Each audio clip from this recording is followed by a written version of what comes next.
بسم اللہ الرحمن الرحیم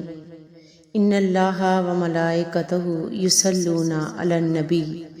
یا ایھا الذین آمنوا صلوا علیہ وسلموا تسلیما۔ بے شک اللہ اور اس کے فرشتے درود بھیجتے ہیں رسول پر، اے ایمان والو تم بھی درود و سلام بھیجا کرو۔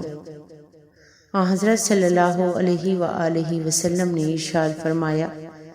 جو شخص میری قبر کے پاس درود شریف پڑھتا رہتا ہے اس کو میں خود سنتا ہوں، اور جو مجھ سے زیادہ فاصلے پر درود پڑھتا ہے وہ مجھ کو پہنچا دیا جاتا ہے،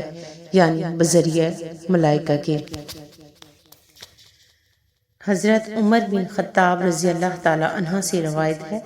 انہوں نے فرمایا، وہ دعا آسمان اور زمین کے درمیان ہی رکی رہتی ہے، اوپر نہیں جا سکتی جب تک کہ نبی پاک صلی اللہ علیہ وآلہ وسلم پر درود نہ بھیجا جائے۔ حضرت انس رضی اللہ تعالی عنہ سے روایت ہے کہ حضرت صلی اللہ علیہ وآلہ وسلم نے فرمایا، جو بندہ مجھ پر 1 مرتبہ درود بھیجے گا اللہ تعالیٰ اس پر 10 مرتبہ درود بھیجے گا اور اس کی 10 خطائیں معاف کرے گا اور اس کے 10 درجے بلند کرے گا۔ حضرت ابو ہریرہ رضی اللہ تعالی عنہ سے روایت ہے کہ حضرت صلی اللہ علیہ وآلہ وسلم نے فرمایا، جو لوگ کہیں بیٹھیں اور انہوں نے اس نشست میں نہ اللہ کو یاد کیا اور نہ اپنے نبی صلی اللہ علیہ وآلہ وسلم پر درود بھیجا تو قیامت میں یہ ان کے لیے حسرت و خسران کا باعث ہوگی، پھر چاہے اللہ ان کو عذاب دے اور چاہے معاف فرما دے اور بخش دے۔ حضرت عبداللہ بن مسعود رضی اللہ تعالی عنہ سے روایت ہے کہ حضرت صلی اللہ علیہ وآلہ وسلم نے فرمایا،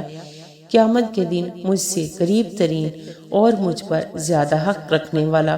میرا وہ امتی ہوگا جو مجھ پر زیادہ درود پاک بھیجنے والا ہوگا۔ سبحان اللہ۔ اللہم صلی علی محمد وعلی آل محمد کما صلیت علی ابراہیم وعلی آل ابراہیم انک حمید مجید۔ اللہم بارک علی محمد وعلی آل محمد کما بارکت علی ابراہیم وعلی آل ابراہیم انک حمید مجید۔